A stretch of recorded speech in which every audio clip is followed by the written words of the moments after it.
present suffering? Are you in the situation that you don't know what to do? Are you in the situation that it seems no way? Are you in situation na talagang nangihina kayo?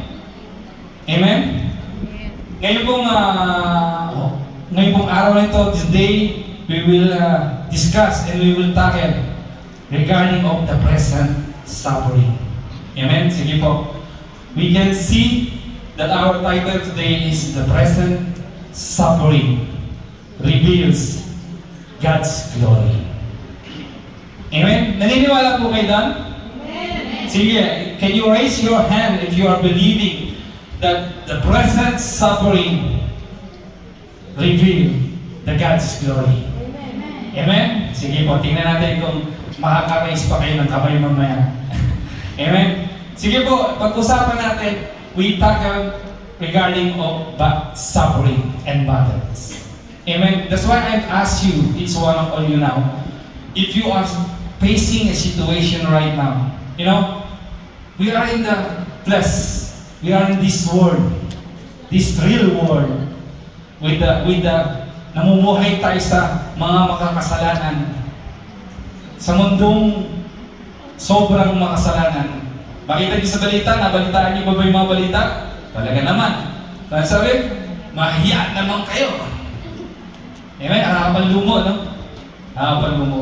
Pero, because of those people, greediness, someone having suffering. Amen? Pero I believe, tayo po ay mga believer na, we are a believer and a follower of Jesus Christ. We will not be defeated in this suffering. Amen? We are under attack, but still, we can have a victory. Amen? Sige pa, next time. Yan, suffering and battles. We will discuss these things. Because you know, when you are suffering in yourself, sometimes you cannot move, you cannot sleep. Sometimes you will wake up 3 o'clock in the morning. Where's my wife? Hala na, nandamoy na.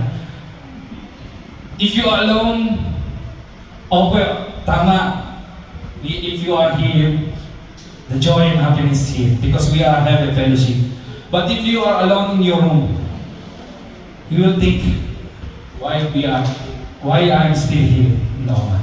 Why I'm still suffering? Which is, I'm not deserving. I'm a child of God. Why I'm still suffering? Amen? So, I believe that each one of us, mayroon tayong sitwasyon. And yan po ay gagawin natin ng victory. Victory through our Lord Jesus Christ. Amen? Sige po. Ang Word of God today, we will find out in the books of Romans. Romans chapter 8, verse 18. Sige po, sabay-sabay natin basahin the Word of God today.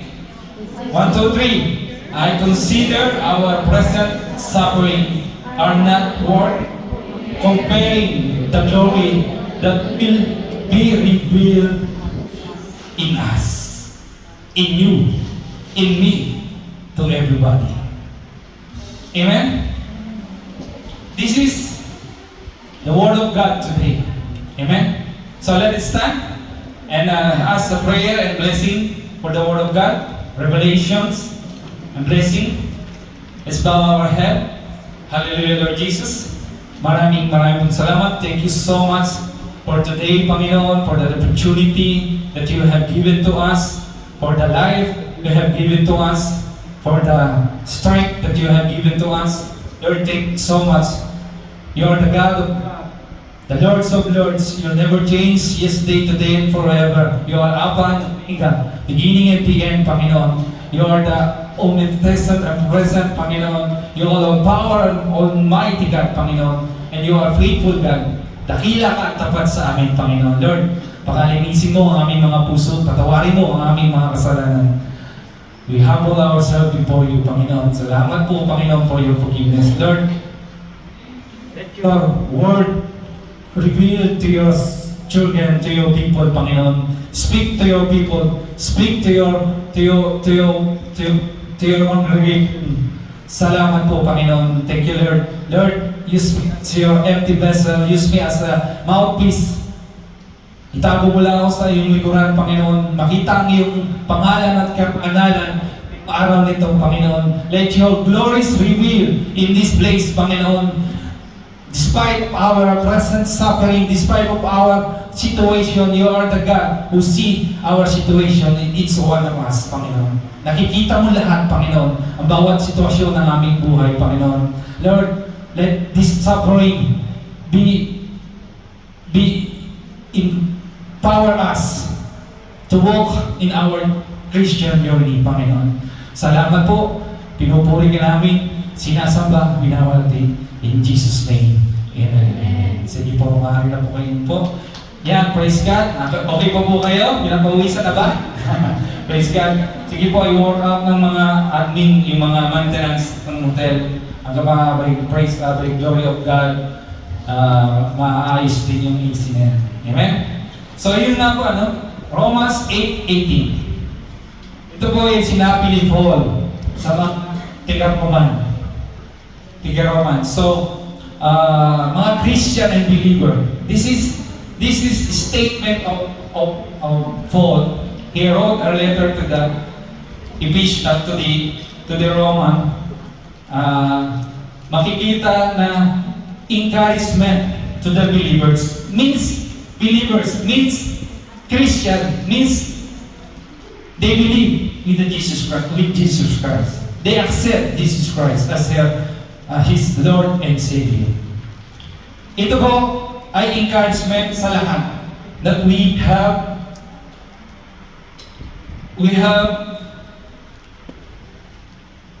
to have kailangan natin ikuha natin ang ating present suffering. And then God will reveal His glory. Amen? Sige po, konting history lang. Next slide po.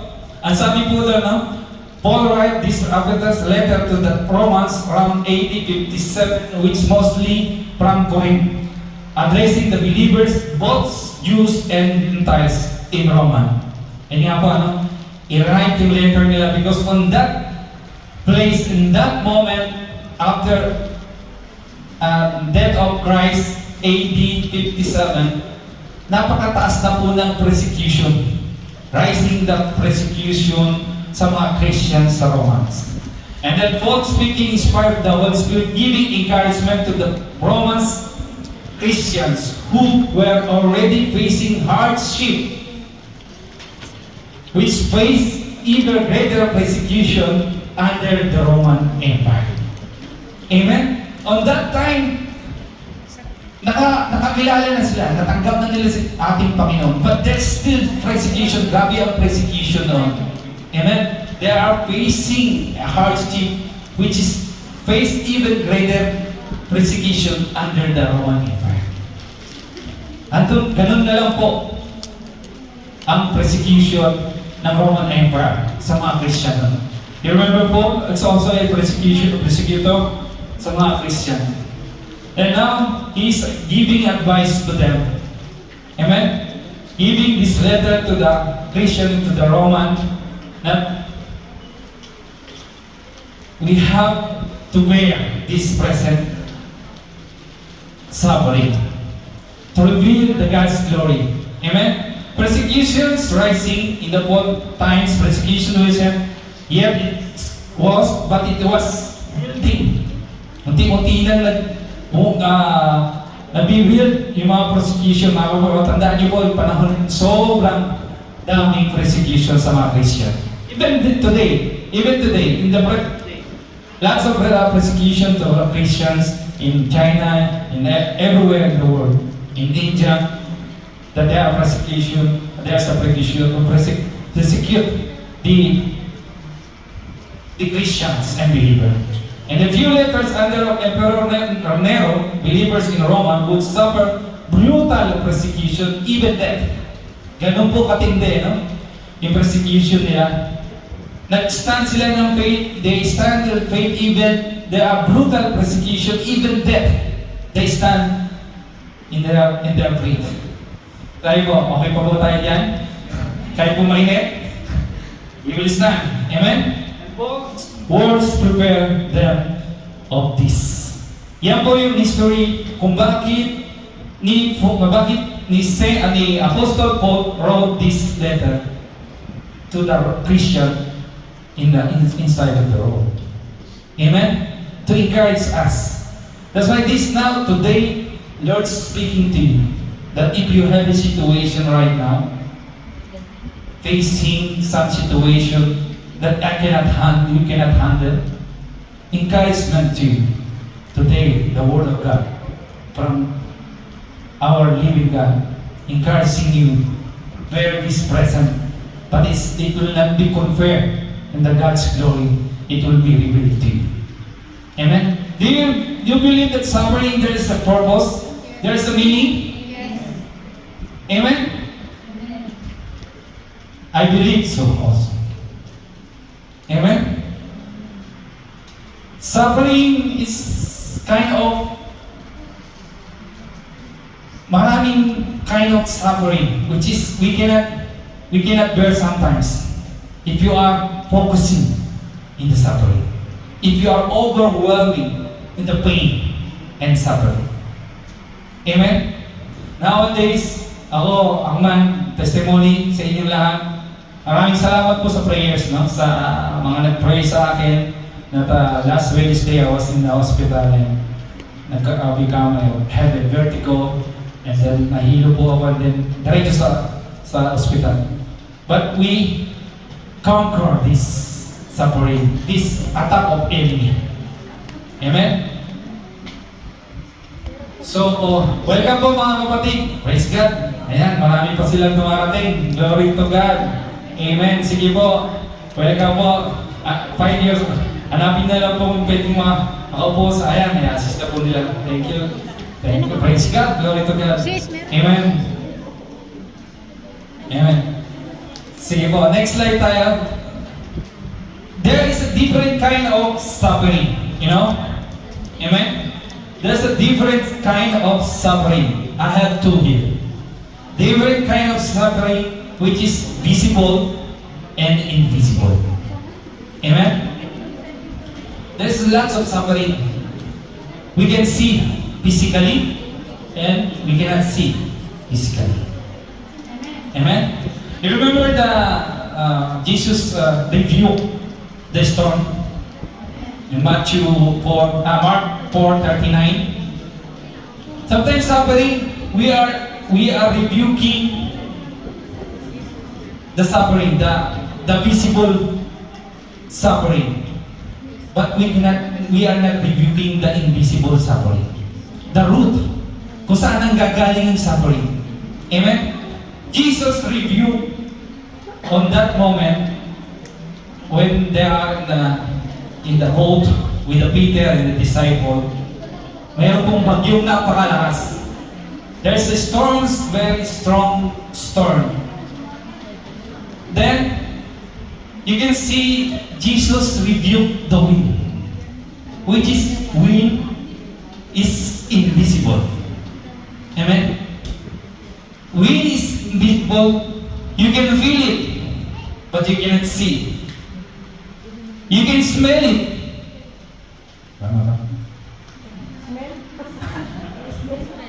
Ay, hindi nila na-gets.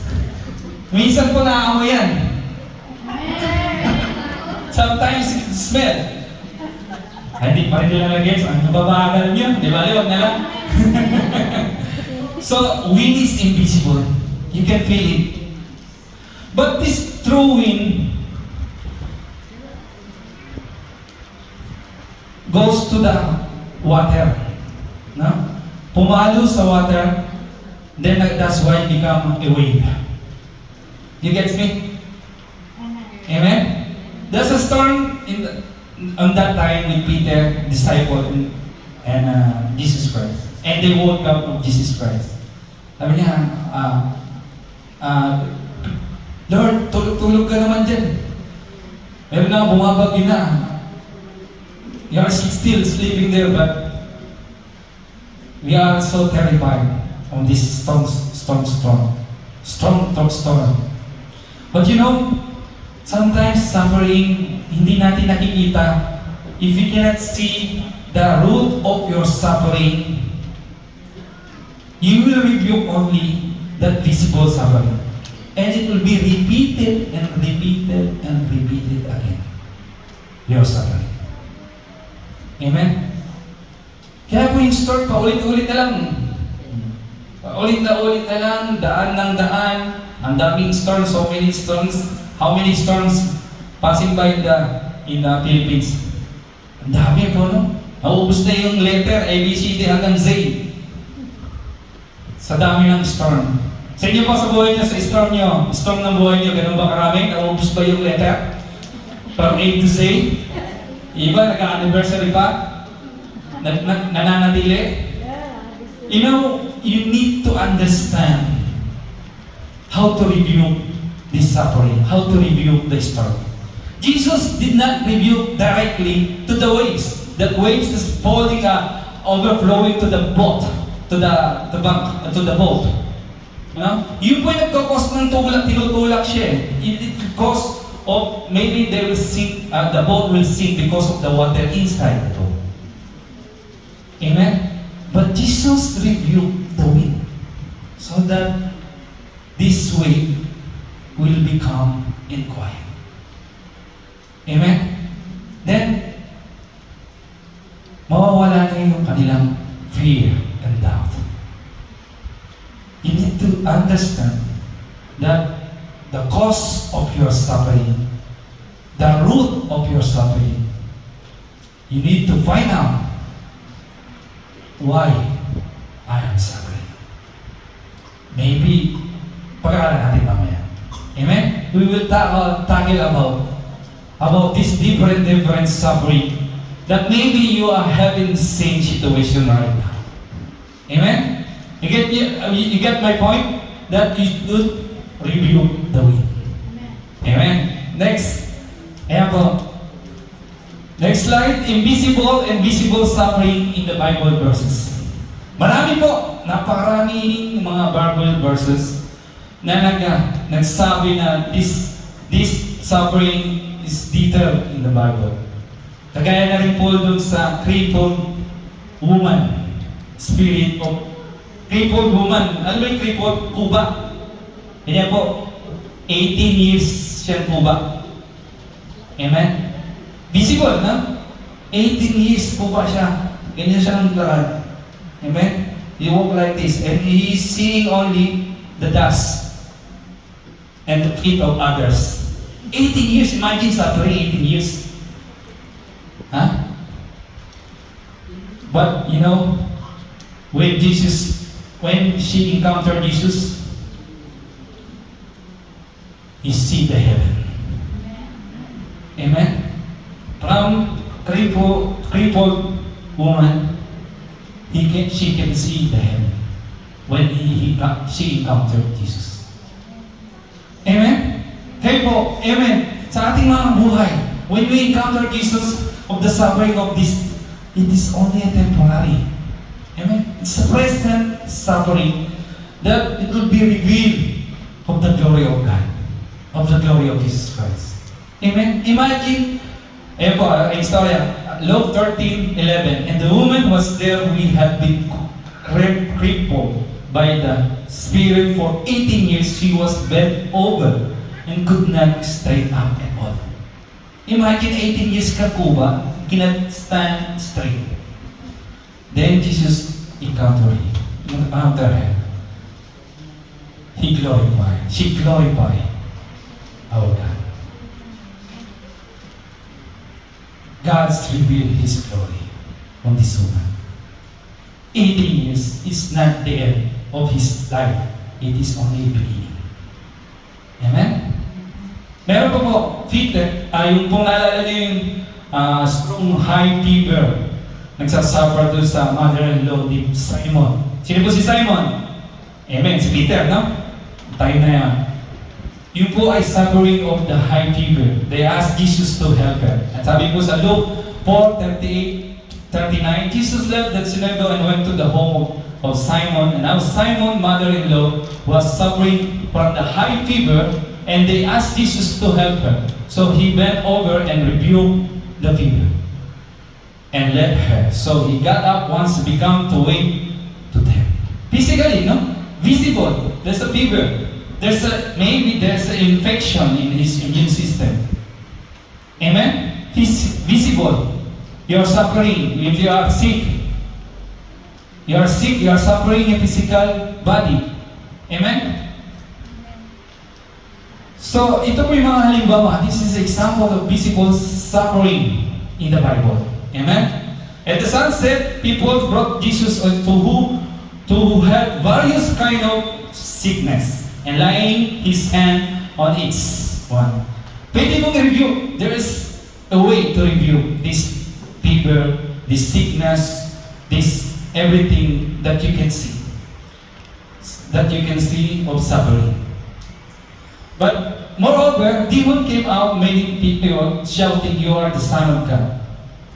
He rebuked them and would not allow to speak because they knew he was Messiah. Meron din po lang mga darkness, spirit darkness in our life that Jesus rebuked. And even the devil glorify Jesus. Jesus called, this devil called demon, called Jesus, "You are the Son of God." Amen? Even ang kalaban, even the demon or devils, they call Jesus, "You are the Son of God." Glorifying His name. Amen? After rebuking these sicknesses or virus, kind of sickness. Amen? Maliwanag po, no? Even in the Bible, so many examples there. Marami po yung blind people, blind na bulag po, saka po yung mga lumpo. Jesus healed. Amen? Then we discuss, ano po ba yung mga bagay na yun na visible? Sige po, next slide. Ano po ba yung mga kind of suffering which is visible suffering as a present time? Not in the Jesus time. Number one is visible suffering. This is suffering we can see outwardly. It often comes with physical signs or circumstances others can notice. Manonotice natin yan, yung mga suffering na nararanasan natin. Example, physical disability, persecution, imprisonment, war, property, loss of home or possession, injury or accident. Nangyayari po, ano? Because we are still in this world. We are in the flesh. Nangyayari yan. Pwede kang magkasakit, hindi tayo exempted. We are not exempted as a Christian, as a believers, we are not exempted in the sicknesses. Amen? Disability. Nangyayari rin po yan. Amen? Sa atin, we are not exempted to the persecution. We are not exempted ng property, kaya po nandito pa tayo. Loss of home or possession, and injuries and accident. In the Bible, character who's those you can remember, this physical, visible suffering that you can see. In the Bible, one of the most popular character in the Bible, who, naalala niyo po si Job? Amen? Job, suffering a lot. Physically, mentally, emotionally, even all his loved ones, enemy took it. Even his possession, they took it. All his wealth, they took it.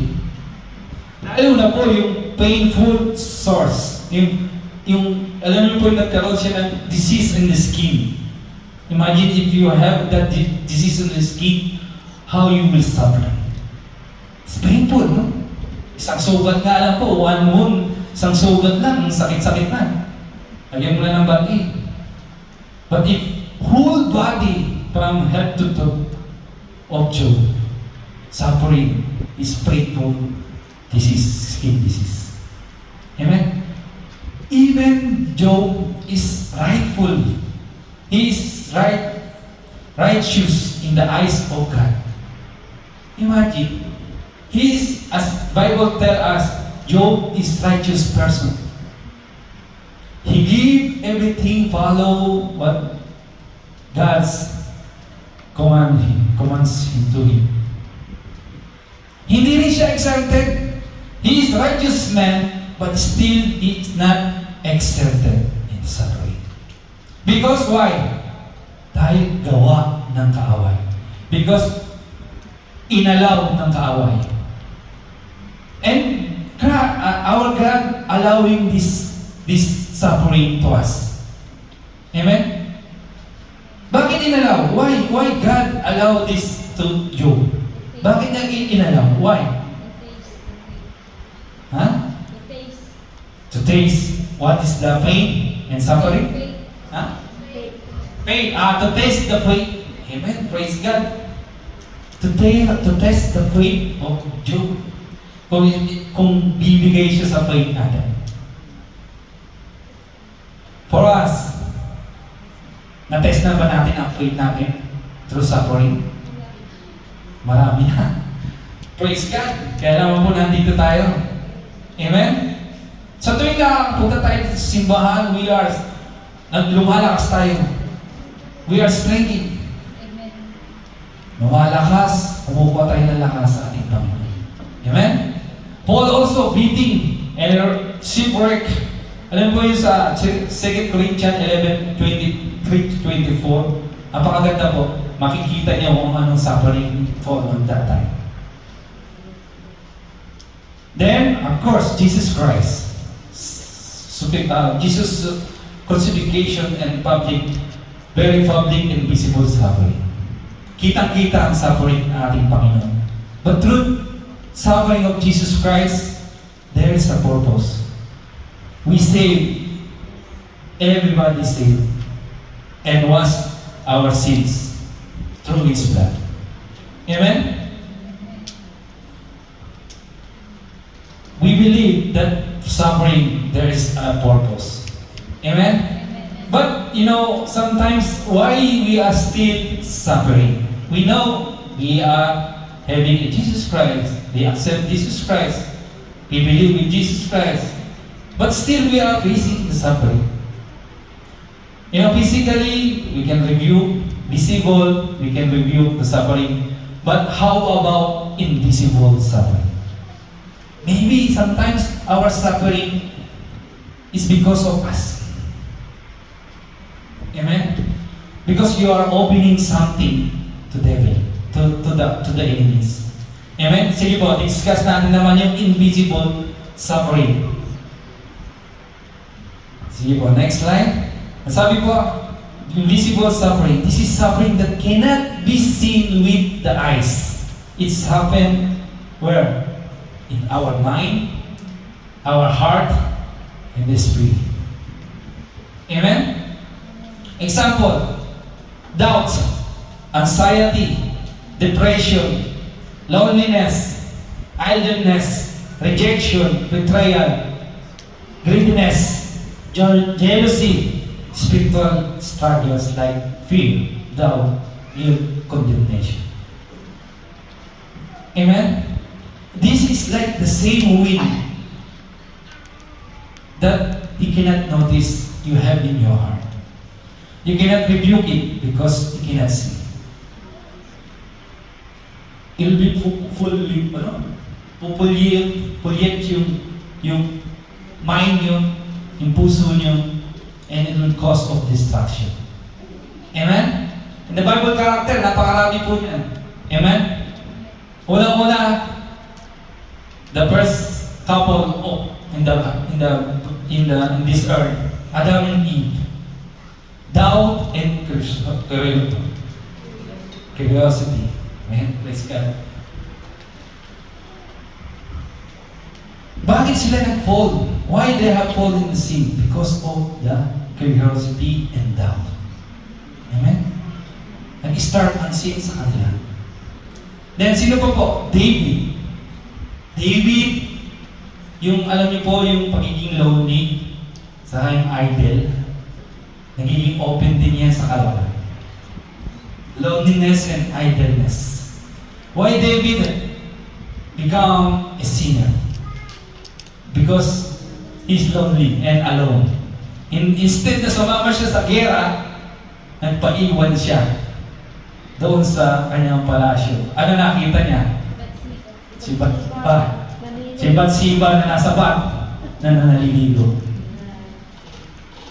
This idleness and loneliness will be open to the devil or to the enemy to attack you. Amen? You get the point? Kasi kung hindi natin makikita yung opening of this, opening our heart to the enemies, you will fall in temptation. You will fall in the sin, like David. David is righteous. He is righteous man. He is grabe yung magpuri, magpasalamat, at mag-worship sa Panginoon. But he falls. Amen? Sino pa po? King. Kailan niyo po yung king? King Solomon. Yan, si King Solomon. Saka po ito si King, Cain. Cain and Abel. Amen? Bakit siya nagkaroon ng pagkakasala, ng murder? Minarder niya si Abel. Because they open another parang portal to. Inopen yung portal ng jealousy in their heart. In his heart. That's why he fall in the sin. Kaya dahil sa self niya, because of the jealousy, he committed a sin. He murdered his brother. Amen? Nakaka-relate na ba kayo? Unti-unti? Amen? Then, sino ba next? Peter. Amen? Ilang beses pinagkalulo ang ating Panginoon. 3 times he denied Jesus Christ. Why? May open na naman na portal. Because of fear. He afraid. Natakot siya sa mga tumutugis sa mga disciple. Takot siya sa mga Roman soldier. Tapos dininay niya na hindi ko po kilala. Grabe, no? Amen? Sino pa po? May naalala kayo? Meron pa. Ako naalala, wala dyan. Ayun, meron pala. Meron pa isa. Judas. Amen? Because Judas is also a disciple of Christ. Amen? He's righteous also. He is follower of Jesus Christ. Amen? He preached also. But the problem is, Jesus opened again the portal into his heart. You know what is that? Greediness. Kaya naman po binenta si Jesus Christ na pilak sa sin. Greediness. Amen? Napakarami po ng gamitin ng kalaban upang tayo ay ma-fall into sin. So many suffering, so many things. Why? Kapag nagsasuffering, why? This feeling, this fear, giddiness, jealousy, loneliness, no natural natin nararamdaman. It is natural feeling in our heart. Amen? But that time, the enemy will enter. Amen? Sige po, next slide. Malinaw po yung different kind of suffering, visible and invisible. Sabi po na visible and spiritual visible suffering and struggles opening to the enter of these spiritual invisible forces. Devil's objective is, or Satan's victory, to fall into the sin and destruction. Yan po yung objective. This is the objective of Satan and enemies. Amen? John 10:10 says that thieves comes to steal, to kill, and Aminin natin, hindi. Meron talaga akong magnanakaw. Amen? There's a tip. Meron pong magnanakaw. Okay, titay, tabi nyo.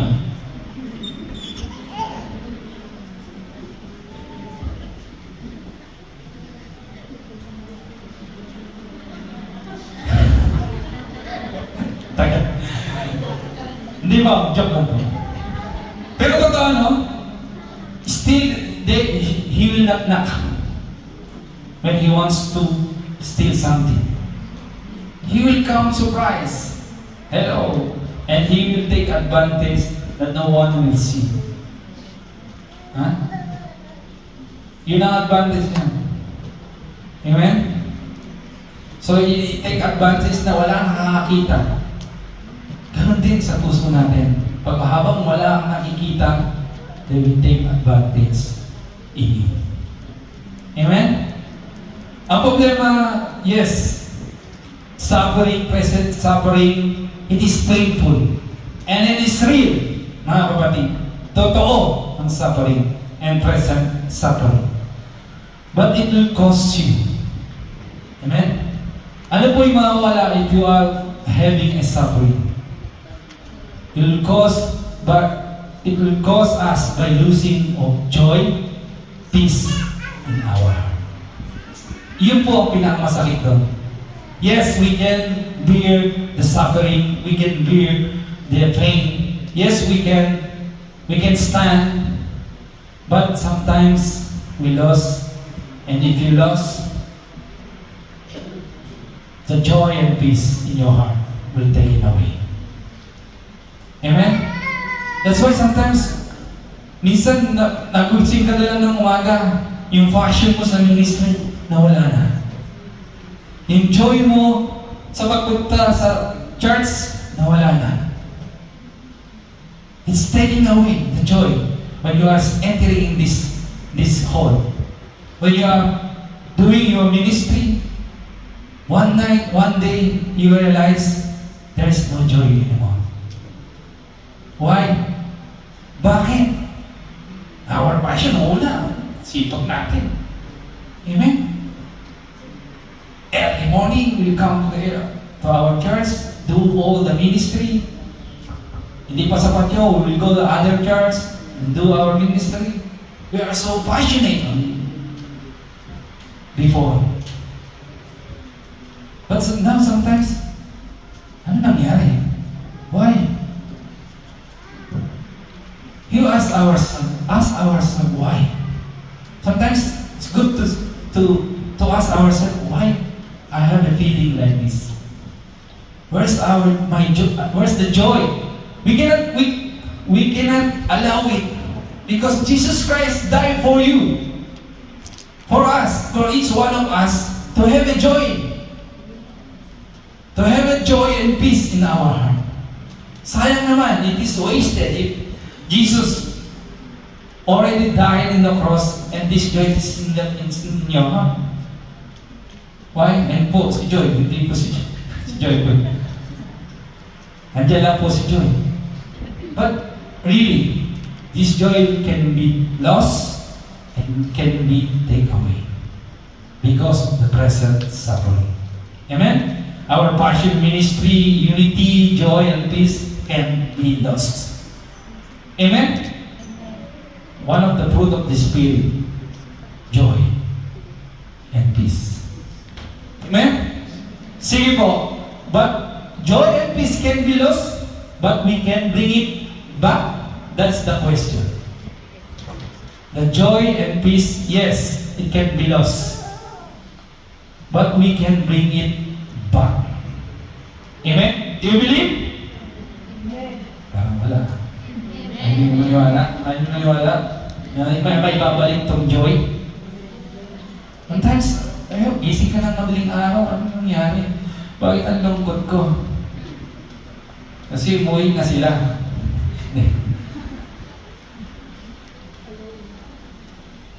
Kasi dami natin pinagdadaanan. Ha? Hayaan nyo lang dumaan. Daan lang yan, parang bagyo. Will pass away. The suffering will pass away. But, you know, the joy can be brought. And the joy and peace can be lost, but we can bring it back. Two reasons why joy and peace lost. Ano bang dahilan? Why the joy and peace taking away or lost? Nawala? Number one, lost through our mistakes, choices, bad choices, and struggles. Amen? And we can bring back the loss of joy and peace. Yes. Ano? How we can bring it back, the joy and peace in our heart? Tracing back from where it is fallen. Amen? Naalala niyo po pag kayo nawalan ng isang cellphone o kaya nawalan ng isang bagay, nawalan ang cellphone, nawawala ang cellphone niyo, nawawala ang asawa niyo, ay hindi naman po. Yung asawa. Naalala niyo, you can remember, if something missing in you, you will trace back. Teka, hanapin ko, baka nasa CR. Amen? Hanapin ko, baka nasa kwarto lang. O baka mamaya nasa kapitbahay. Alin po, yung asawa kayo. You will trace back, tracing back where it's fallen. Amen? Niniwala po kayo doon? Amen. Amen. Sabi po sa Revelation chapter 2 verse 4 to 5. Yet I hold this against you. You have forsaken the love you had at first. Consider how far you have fallen. Repeat and do the things you did at first. You do not repeat, I will come to you and remove your landscape from its place. Amen? Tracing back, that means you should know what's the problem. What's the issue in your heart or in your soul? Maybe you have something problem issue in you because of what we have discussed. Maybe you have an anger, you have hatred in your heart, you have a jealousy, you have greediness. That's why it's lost. Balik tayo sa una nating pinuntahan. Balik tayo sa una nating mahal. The first love. Then, you started over again. Yung kanta yun, started over again. Start over again to have the repentance. Kaya na ikaw ay hindi na passionate at wala nang joy pag pumasok dito sa simbahan because you didn't pray anymore. Nakalimutan mo na mag-devotion and prayers in your life. That's why your joy is taken away. And the joy is lost. Maybe you are not having a fellowship to the others. That's why you feel lonely and idle. You just sleep and then amen na kinabukasan. Try to start finding what's the reason why this joy and peace removed and taken away from you or lost. Praise God. If it is lost, it can be found. Mahahanap. Paano pag tinanggaw na? If joy and peace is taken away, how about that? Are you allowing to take away this joy and peace in your heart? No. We cannot allow because you are a believer and you are a follower of Jesus Christ. Amen? Sige po. Malinaw po tayo doon, no? Then second, sabi po doon, next slide, taken away by enemies. Sabi sa inyo, may magnanakaw. A thief. We cannot allow it. There's a thief always waiting his opportunity to take the joy in your heart. Nakaabang lang po siya, parang lion na nakaabang na isasakmalin ka. This thief is our enemy. And do not open the door of your heart to the enemy through sin. Amen? Unforgiveness, number one yan. Number one, feelings. You know, unforgiveness is not an emotion. It is decision. Are you agree? Parang walang nag-agree. Parang ayaw nyo magpatawad. Amen? Ang hirap magpatawad, no? Sometimes, it's difficult to forgive. Amen? Ba't ako magsusuri? Hindi ko naman kasalanan. Amen? Ba't ako magsusuri? Ikaw naman ang may gawa niya. Ba't ako magsusuri? Ako naman ang tama. At ikaw ang mali. Amen? But this unforgiveness, it is possible because it is decision. Decision mo yan, hindi emotion. Amen? Kapag emotion, papasok na dyan yung hatred, anger, and bitterness. Yan po yung mga open portal na pwedeng pumasok ang kaaway sa atin to fall you in temptation. Hindi nyo namamalayan, you cannot notice it. Sometimes, 2 years, 3 years nang hindi ka nagpapatawad, nag-iiwasan kayo at hindi kayo nagkikibuhan. And bitterness and high hatred, anger in your heart still already. Amen? Mahirap po yan. Then, ano pa? Social comparison. Social media comparison. Sorry. Social media comparison. Open portal din yan sa kaway. It will cause you suffering. You know why? You will compare yourself to the others.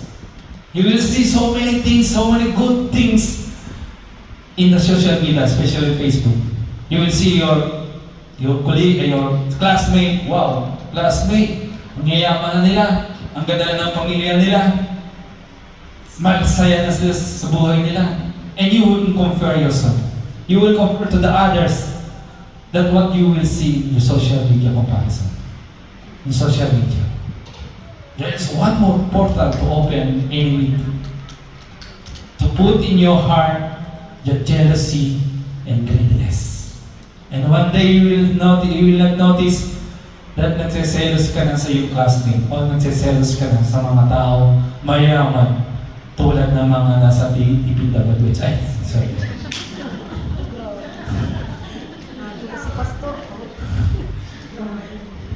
May mga pangalan na eh.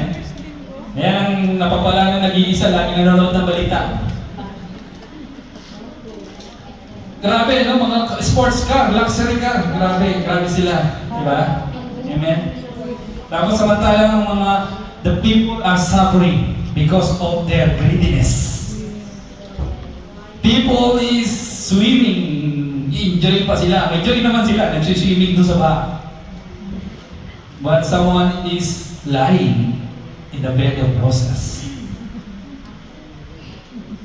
Grabe po, no? Kailangan mamulat tayo sa mata natin sa ating lipunan. Amen? I'm not promoting anything here, but that's the reality. Amen? So napaka-delikado ang greediness. Amen? Then, of course, last, nandyan always yan.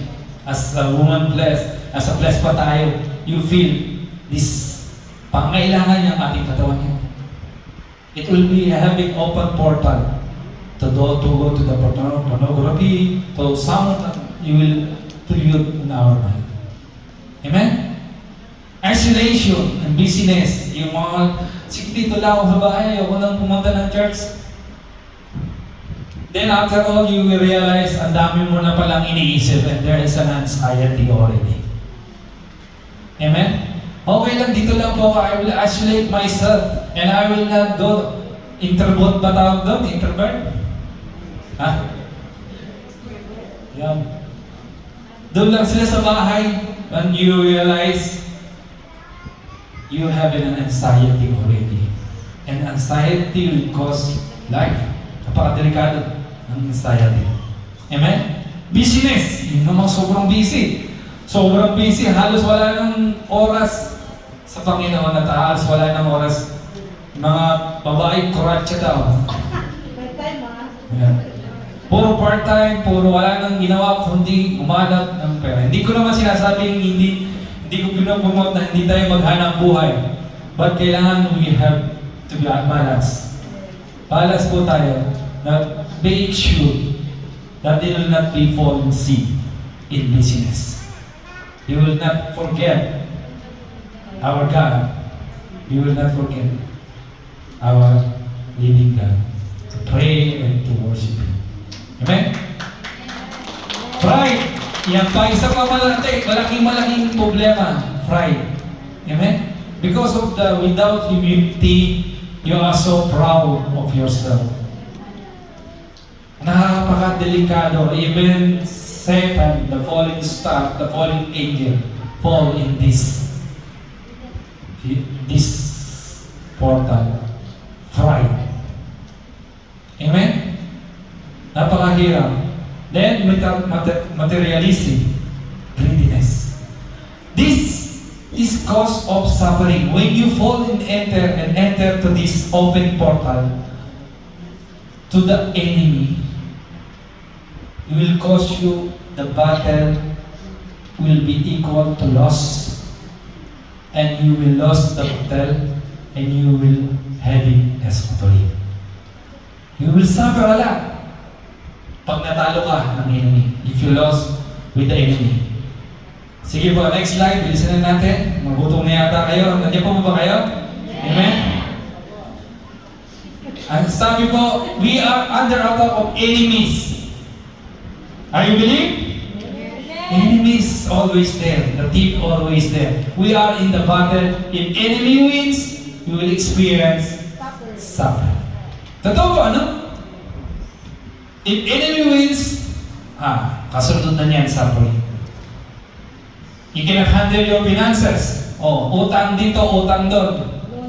Loan dito, o loan doon. 5-6 dito, 5-6 doon.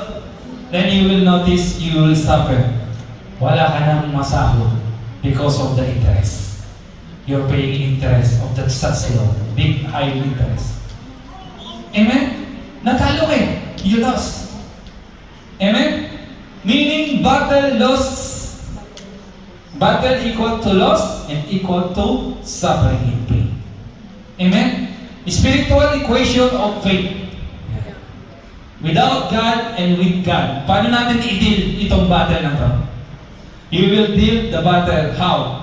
But sabi, without God, ang sabi niya, battle loss, suffering, and hopelessness. Naranasan ko po yan, mga kapatid. Talagang talo ko. When I was in the Sarala, sobrang talo ko. We are lost. And I lost my family at that time also. And I am hopelessness. Sobrang hopeless na. Wala na akong pag-asa. I surrender. Sabi ko nga, Lord, kung what? Okay na. Nung that time. Alam na mga samahan natin dito yung istorya ko. But on that time, I feel hopeless. If you lost your wife, your family, your work, your career, everything, car, house, even friends, lahat sila, they lost already, nawala lahat. And you will feel lost. And you will feel hopeless if you don't have a God. When I was in Salalaan, I am not believer. Hindi pa ako nakatanggap sobrang layaw ang buhay ko. I am hopeless. I am just like a mayor and gobernador there. Ibang na nakakalam ako, I was so very drunkard person. Sobrang lasinggero, araw-araw, everyday, ang drink. I shake my hands shaking if I'm not drinking. I'm alcoholic. Lots of friends, lots of women. Sobrang daming, name it, I will give you. When I came here in Moscow, nawala lahat, everything lost. When I came here, with the condition of my wife, okay, come in the Moscow, we will settle here, leave the Sadhana, settle here. Then, Friday morning, somebody invited us to go here in this church. And that moment, and that time, I received and encountered Jesus Christ. To God be the glory. Sobrang amazed. Sobrang first na attend ko, I collapsed. Seeing all light, too much light. Until that, nagpatuloy and chasing the Word of God. Always, regular na kami attending and all the Bible study we will attend. And we start also Bible study in Watayan. So, by hearing the Word of God, the faith increased. And you don't believe I am atheist before. I don't believe God. I believe in my strength only. Kaya sobra ang biyaya ng Panginoon. He forgive me. The grace is sufficient. The person's lost. Sufficient in grace niya, biyaya niya sobra. Amen? Kaya sabi niya, with God, battles, struggles, suffering, deeper faith, plus victory. Amen? You didn't notice anything with God? With God, there is no loss anymore. The word of loss is not there. Yes, there is a battle. Yes, there is a struggle. Yes, there is a suffering. Because there is a purpose to deeper your faith and test your faith. After, you will have a victory with Christ and reveal His glory. Kaya naman po ako ngayon nakakatayo, ini-exalt and reveal ang glory niya. Because we have a victory with Him. Eternally, or sometimes even presently. Marami tayong nakaranas ng deliverance. In that day, I was deliverance. Tayo, physically even, magagamit ang Panginoon upang ang tao, upang ikaw ma-deliverance. Gamitin ang iyong isang tao upang ang iyong suffering will be less, will be gone. Amen? Just believe and keep up the faith. Deeper faith, sabi, deeper, hindi yung mababaw lang. Because sometimes we think that we are already Christian, we are already a believer, but our faith is very shallow. Hindi siya deeper, hindi siya rooted by Christ. You know, yung anniversary. Amen? So, sige po, last. Sabi niya, battle is real. The battle describe our struggle. The Bible describe our struggle as not just physical but spiritual. For we wrestle not against the flesh and blood. Amen? Hindi dun sa physical na flesh and blood ang nag-wrestling tayo. Tulad ng ginawa ni David kay Goliath. Kahit nga si David, hindi na wrestler yung kay Goliath. Sling lang. Patay na siya, one stone. But against principalities, powers, rulers of the darkness. Sabi po yan sa Ephesians 6:18. We believe that we are under attack. Which is yung mga portal na ino-open natin. to have a chance the enemy in our life to destroy us. Amen? Yes, the enemy goals is battle, loss, suffering, and pain. Again, John 10:10 says the thief comes to steal, kill, and destroy. That's why you are suffering. Maybe we are lost. Natalo tayo ng kaaway. That's why we are suffering. Because the joy and peace in our heart taken away from the thief. Kinuha na ng magnanakaw. Pero kaya natin, o hindi natin pwede niyang i-allow. Amen? Then, sabi po next, but God asks us for victory. Huwag po kayong mag-alala. Kahit nandiyan ang kaaway, meron tayong sandata. Amen? The armor of God. Ephesians 6 verse 13 to 18 reminds us that we will not sent to the battle unprotected. Hindi tayo binigyan ng hindi tayo pupunta sa battle unprotected. There is the truth, righteousness, faith, salvation, word, and prayer our weapon.